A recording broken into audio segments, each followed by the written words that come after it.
This isn't your ordinary matcha, it's Beauty Milk Matcha. Hello dearies, I'm back again and I'm gonna explain why we come up with Beauty Milk Matcha. So a lot of you guys were requesting talaga to come up with Beauty Milk Matcha. As in, sobrang dami sa inyo nagre-request na sana may Beauty Milk Matcha naman na variant. So that's the main reason bakit kami naglabas ng green tea or matcha. And do you know that drinking collagen and green tea in a day can make your skin really supple and healthy? Not to mention the health benefits the green tea can give you. So isa-isahin natin para saan nga ba ang green tea or yung ating matcha.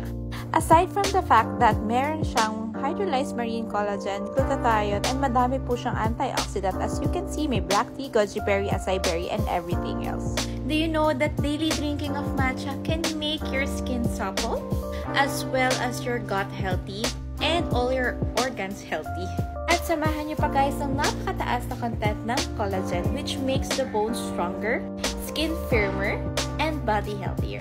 That's why sobrang dami na nakukumaling dito sa ating Beauty Milk Matcha dahil this is the best matcha yet in the market. So in case you are wondering kung bakit sobrang ganda ng skin natin, it's because of our Beauty Milk Matcha. So guys, add to cart nyo na!